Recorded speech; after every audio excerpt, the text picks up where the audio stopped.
एक ऐसी दुनिया जहां ज्यादातर इंसान ज़ॉम्बी में बदल चुके हैं। फ्रांसिस अपनी पत्नी और 2 बच्चों के साथ अपने बचपन के फार्म पर लौटता है। वह यह डिसाइड करना चाहता है कि उसका परिवार सुरक्षित रहे। फ्रांसिस घर की जांच करने का फैसला करता है और एक औजार हाथ में लेकर हर कमरे की जांच करता है। एक कमरे में उसे अपने पिता का शव मिलता है। उसके पिता ने संक्रमण के कारण ज़ॉम्बी बनने से बचने के लिए खुद अपनी जान ले ली थी। फ्रांसिस उनके पास से बंदूक और घड़ी उठाता है और भारी मन से वहां से बाहर निकलता है। जैसे ही वह आगे बढ़ता है, वह अपनी मां को देखता है जो अब ज़ॉम्बी बन चुकी है और घर में घूम रही है। जैसे ही वह अपने बेटे की ओर बढ़ती है, उसका शरीर बीच से टूटकर गिर जाता है। वह अपने हाथों के सहारे घसीटकर फ्रांसिस तक पहुंचने की कोशिश करती है। फ्रांसिस को मजबूरन उसे गोली मारनी पड़ती है। उस दोपहर फ्रांसिस अपने माता पिता के शवों को खेत में दफनाता है। अपने माता पिता को खोने के गम के बावजूद वह तय करता है कि उसका परिवार इस फार्म पर रहेगा। यह जगह सबसे से दूर है और सुरक्षित है। फार्म के कुएं से उन्हें पीने का पानी मिलता रहेगा और वे अपनी जरूरत का खाना उगा सकते हैं। आयरिस, फ्रांसिस की पत्नी, परिवार को संभालने की कोशिश करती है। इस बीच फ्रांसिस अपने छोटे बेटे लुकास को आयरिस के पास छोड़कर अपने बड़े बेटे जोश को गोदाम तक ले जाता है। वह यह देखना चाहता है कि वहां कुछ काम का सामान है या नहीं। फ्रांसिस को याद है कि मिस्टर ऑनरले, जो उसके पिता के साथ खेती में मदद करते थे, उसी गोदाम में रहते थे। वह ऑनरले को आवाज लगाते हुए गोदाम की तलाशी लेता है। जोश को वहां रस्सी से लटकता हुआ मिस्टर ऑनरले का शव दिखाई देता है। यह देखकर वह डर जाता है, लेकिन फ्रांसिस उसे कहता है कि ऑनरले की पैंट से चाबियों का गुच्छा लेकर आए। जोश डरते हुए धीरे धीरे आगे बढ़ता है और चाबियां निकाल लेता है, लेकिन जैसे ही वह चाबियां खींचता है, ऑनरले का शव उस पर गिर जाता है। जोश घबराकर तुरंत खड़ा हो जाता है। फ्रांसिस अपने बेटे की इस डर से निराश हो जाता है। घर लौटने पर आयरिस फ्रांसिस को बताती है कि उसने एक कमरे में एक पावर जनरेटर देखा है। वह कमरा जेल जैसा लगता है। जब फ्रांसिस उस कमरे में जाता है तो वहां का माहौल देखकर उसे घबराहट होने लगती है। आयरिस उसे संभालती है और कमरे से बाहर ले आती है। आयरिस समझ जाती है कि फार्म का अतीत फ्रांसिस के दिल और दिमाग पर गहरा असर डाल रहा है। एक रात खाने के दौरान जोश गोदाम से मिले रेडियो को चालू करने की कोशिश करता है ताकि दुनिया की खबरें सुन सके, लेकिन उसे कोई सिग्नल नहीं मिलता। आयरिस चिंतित होती है कि अगर कुछ नहीं किया गया तो उनके पास जल्द ही खाने के लिए कुछ नहीं बचेगा। आखिरी खबरों के अनुसार बचे हुए लोगों को उत्तर की ओर जाना चाहिए, लेकिन फ्रांसिस मानता है कि उसका परिवार फार्म पर ज्यादा सुरक्षित रहेगा, भले ही उसने अपने माता पिता के साथ क्या हुआ देखा हो। जोश बताता है कि एलिस और उसका परिवार पहाड़ों पर चला गया है। यह सुनकर फ्रांसिस उसे डांटता है और कहता है कि वह अपनी गर्लफ्रेंड के लिए फार्म नहीं छोड़ेगा। उसी रात जोश एलिस को मैसेज भेजने की कोशिश करता है, लेकिन मोबाइल पर भी कोई सिग्नल नहीं मिलता। इस बीच आयरिस अपने पति को जोश के साथ उसके व्यवहार के लिए डांटती है और याद दिलाती है कि उसने वादा किया था कि वह जोश के साथ बुरा व्यवहार नहीं करेगा। अगली सुबह फ्रांसिस एक बुरे सपने से जागता है। सपने में उसे अपने बचपन की यादें दिखाई देती हैं, जब उसके पिता उसे सजा के तौर पर बेसमेंट में बंद कर देते थे। इसके अलावा वह आयरिस से भी नाराज है क्योंकि उसने सालों पहले एक अफेयर किया था और जोश उसी का नतीजा है। जोश को यह पता नहीं है कि वह फ्रांसिस का असली बेटा नहीं है, लेकिन वह महसूस करता है कि उसके पिता उससे अलग व्यवहार करते हैं, जबकि लुकास को ज्यादा प्यार करते हैं। आयरिस अपने पति को आखिरकार फार्म छोड़कर पहाड़ों की ओर चलने के लिए मना लेती है। रास्ते में जोश बताता है कि उसके अंकल डिएगो ने भी उसकी मां से पहाड़ों की ओर जाने को कहा था। यह सुनकर फ्रांसिस गुस्से में आ जाता है। थोड़ी देर बाद वे एक पुल पर पहुंचते हैं और एक बाढ़ पाते हैं। अंधेरा होने लगा था तो फ्रांसिस वापस लौटने का सुझाव देता है, लेकिन आयरिस वैन से उतरकर बाढ़ काटने लगती है। तभी एक ज़ॉम्बी सोल्जर अचानक उसके सामने आ जाता है। फ्रांसिस तुरंत वैन से उतरता है और आयरिस उसकी ओर दौड़ती है। फ्रांसिस उसे झुकने का आदेश देता है और ज़ॉम्बी को गोली मार देता है। जल्द ही एक और ज़ॉम्बी सामने आता है जिसे वह मार गिराता है, लेकिन गोलीबारी की आवाज सुनकर और ज़ॉम्बी वहां इकट्ठा हो जाते हैं। वे वैन पर हमला करने की कोशिश करते हैं। अपने बच्चों को खतरे में देख फ्रांसिस ज़ॉम्बियों का ध्यान भटकाने के लिए गोलियां चलाता है। जब उसकी गोलियां खत्म हो जाती हैं तो वह एक ग्रेनेड उठाता है जो सोल्जर की लाश के पास पड़ा था।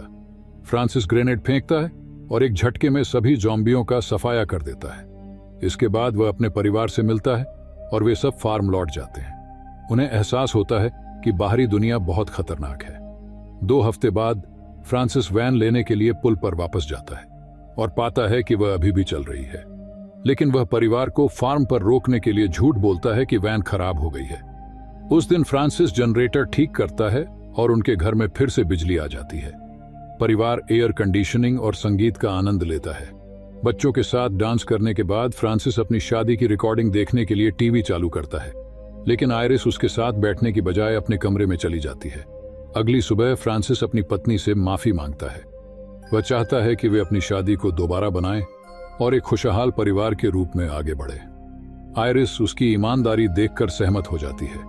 जब परिवार नाश्ते के लिए इकट्ठा होता है, फ्रांसिस चिकन कॉप में अंडे लेने जाता है। वहां उसे एक जंगली कुत्ता मिलता है।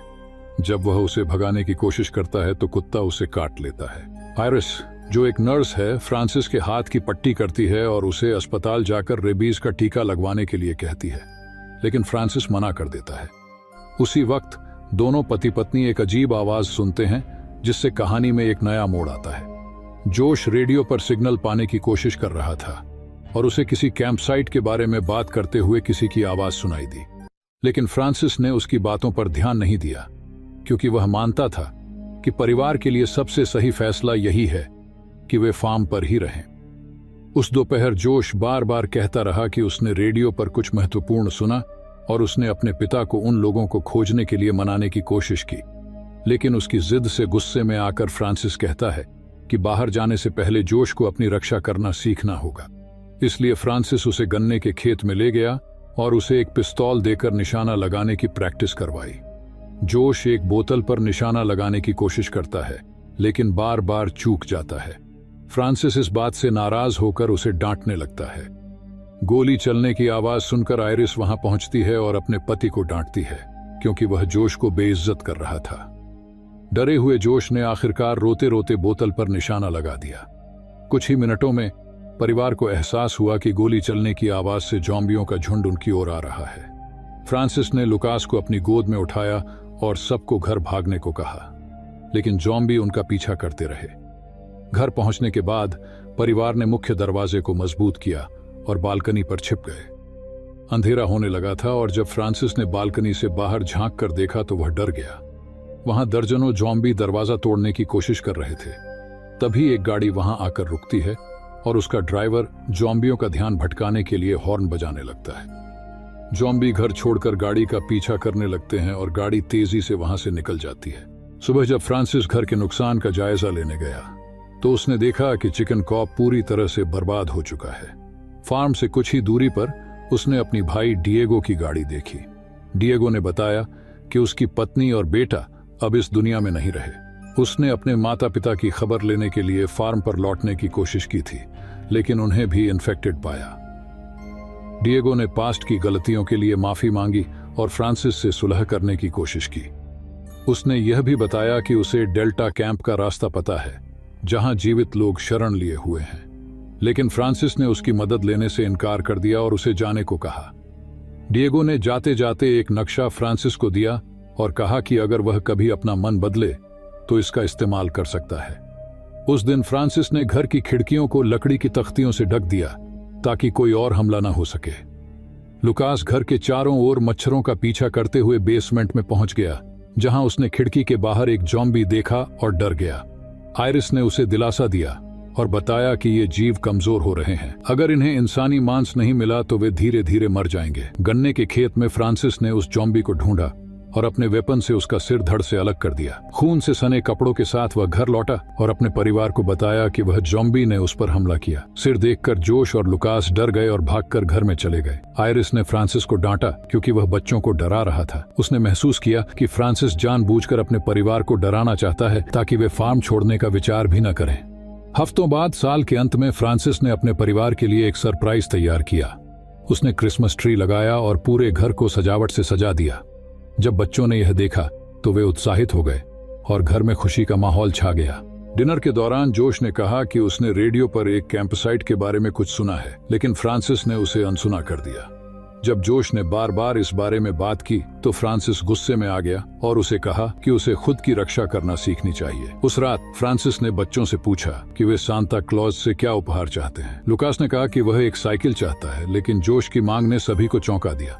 उसने कहा कि वह अपने पिता के कमरे में छिपाया हुआ नक्शा चाहता है। आयरिस ने जब यह सुना तो उसने फ्रांसिस से पूछा कि जोश किस बारे में बात कर रहा है, लेकिन फ्रांसिस ने तुरंत इसे नकार दिया। इसके बजाय उसने अपना क्रिसमस विश जाहिर किया और कहा कि वह चाहता है कि उनके परिवार में एक और बच्चा हो। आयरिस ने इस पर मना कर दिया और कहा कि वह ऐसे बर्बाद दुनिया में बच्चे को जन्म नहीं देगी।